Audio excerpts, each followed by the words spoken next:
رسول کریم بسم اللہ الرحمن الرحیم۔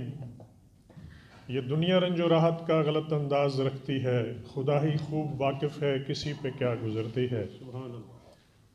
ہر ایک نے اس دنیا میں جانا ہے، لیکن جو اپنے عزیز ہوتے ہیں ان کے ساتھ سکن چمڑے کا تعلق ہے، روح کا تعلق ہوتا ہے، وہ جب بکھر جاتے ہیں اور پھر ان ایکسپیکٹڈ طریقے سے تو اس کا دکھ بہت ہوتا ہے۔ میں گیا تھا کشمیر، امین نے مجھے بلایا تھا کہ اگر میرے بیٹے ہیں آ جاؤ، جلدی آ جاؤ، کیونکہ ان کو میڈیکل سینٹر چلایا کرتی تھیں، بعد میں ان کو ڈیمنشیا ہو گیا میرے بڑے بھائی کی اچانک موت کے بعد۔ تو میں نے کہا ٹھیک امی آ جاتا ہوں۔ تو وہاں پہنچا میں تو میں سورہ رحمان پڑھا کرتا تھا ان کے لیے، جن سے ان کی ڈیمنشیا میں کافی بہتری ہوئی ہے، یعنی پرانی یاداشت ان کی بہتر ہوئی ہے سورہ رحمان پڑھنے سے۔ امی اب ٹھیک ہوئیں تو ابا جان بھی ٹھیک ہی تھے، چونکہ 94 سال کی عمر میں انہوں نے تہجد اپنا نہیں چھوڑا اور جمعہ کی نماز وہ جامع مسجد میں ادا کیا کرتے تھے، بالکل ٹھیک ٹھاک تھے۔ تو میں ان سے رخصت لے کے آیا جموں، کیونکہ ہمارا جو ونٹر کیپٹل ہے وہ جموں ہے، سمر کیپٹل سری نگر ہے کشمیر میں۔ ایسا واحد ملک ہے جس کے 2 کیپٹل ہیں، تو کافی لوگ آ جاتے ہیں دربار مور کے ساتھ جموں میں۔ تو میں نے جموں ایکسیپٹ لیا تھا اپنی امی ابا جان کے لیے، لیکن دونوں نے انکار کر دیا۔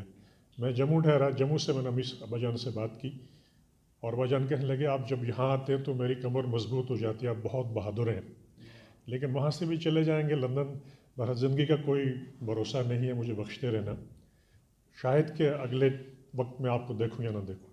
میں چلا دہلی سے پھر دبئی کی میری فلائٹ تھی، اور دبئی سے پھر ہیتھرو ایئرپورٹ کے درمیان پہنچا تو میسج آنے شروع ہو گئے کہ واپس آئیں، آپ کے ابا جان بڑے سیریس ہیں۔ تو وہ چلے گئے، بہت نیک آدمی تھے، اور اب کافی لوگوں کو انہوں نے بڑا فائدہ دیا، علاقے کے کام بھی کروائے، بلکہ میں خوش قسمت ہوں کہ میں 2 بار وہاں گیا، لیکن میرے جو دوسرے بھائی ہیں وہ تحریک کے حوالے سے پاکستان میں ہیں، وہ ابھی تک جا نہیں سکے۔ ابا جان کہتے ہیں میں سر کے بل چل کے جاؤں گا اگر میرے، محمد افسر ان کا نام ہے، اگر وہ آ جاتے ہیں جموں۔ تو انہوں نے ابھی تک امی ابو سے ملاقات نہیں کر پائی، وہ جا نہیں سکتے ہیں تحریک کے حوالے سے پاکستان میں میرے بڑے بھائی۔ تو اسی حوالے سے یہی ہے کہ ان کا ہمیشہ یہی رہا کہ تحریک ہم جو چلا رہے ہیں کہ آپ فکر نہ کریں، آپ ہماری فکر نہ کریں، اللہ ہمارے ساتھ ہے۔ امی اور ابو جب حج کے لیے گئے، امی نے وہاں پہ اللہ سے مانگا کہ مجھے ایک مسجد بنانے کی توفیق عطا فرما تاکہ میری قبر وہاں پہ ہو اور ابا جان کی بھی ہو۔ ابا جان کو پیر صاحب کہا کرتی تھی۔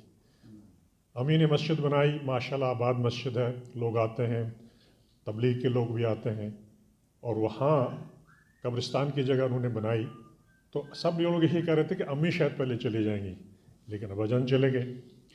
کوئی بھی زندگی کا کوئی بھی ایک لمحے کا بھی انسان کو یہ نہیں ہے کہ کون کس وقت بلایا جائے گا۔ تو آپ سے گزارش ہے کہ ان کے لیے فاتحہ میں شمولیت کریں۔ اللہم صلی علی محمد وعلی آل محمد کما صلیت علی ابراہیم وعلی آل ابراہیم انک حمید مجید، اللہم بارک علی محمد وعلی آل محمد کما بارکت علی ابراہیم وعلی آل ابراہیم انک حمید مجید۔ بسم اللہ الرحمن الرحیم، الحمد للہ رب العالمین الرحمن الرحیم مالک یوم الدین، ایاک نعبد و ایاک نستعین اہدنا الصراط المستقیم صراط الذین انعمت علیہم غیر المغضوب علیہم ولا الضالین آمین۔ بسم اللہ الرحمن الرحیم، قل هو اللہ احد اللہ الصمد لم یلد ولم یولد ولم یکن له کفوا احد۔ بسم اللہ الرحمن الرحیم، قل هو اللہ احد اللہ الصمد لم یلد ولم یولد ولم یکن له کفوا احد۔ بسم اللہ الرحمن الرحیم، قل هو اللہ احد اللہ الصمد لم یلد ولم یولد ولم یکن له کفوا احد۔ اللہم صلی علی محمد وعلی آل محمد کما صلیت علی ابراہیم وعلی آل ابراہیم انک حمید مجید، اللہم بارک علی محمد وعلی آل محمد کما بارکت علی ابراہیم وعلی آل ابراہیم انک حمید مجید۔ یہ مولا کریم جو 4 کل الحمد شریف درود شریف پڑھا، اس کو اپنے دربار میں قبول فرما، اس کا ثواب تو حضرت محمد مصطفیٰ صلی اللہ علیہ وسلم، شہدائے کربلا حضرت علیہ السلام سے لے کر ازواج مطہرات، صحابہ کرام ازدر مادر پیدر حدار بدوار، سب کو اس کا ثواب پہنچا، خصوصاً میرے والد صاحب پیر محمد یوسف صاحب کو اس کا ثواب پہنچا، یا اللہ انہیں کروڑ جنت نصیب عطا فرما۔ حاضرین محفل کے جتنے بھی عزیز و کرام اس دنیا سے چل بسے ہیں، یا اللہ ان کو بھی اس کا ثواب پہنچا، یا اللہ ان کو بھی اس کا ثواب پہنچا، یا اللہ پاکستان کو استحکام بخش، کشمیر کو آزاد کر، ہم سب کو ہمارا خاتمہ بالخیر ہو، یا اللہ ہمارا خاتمہ بالخیر ہو، صحت کاملہ عطا فرما۔ نصر من اللہ فتح نقیم۔ السلام علیکم ورحمۃ اللہ وبرکاتہ۔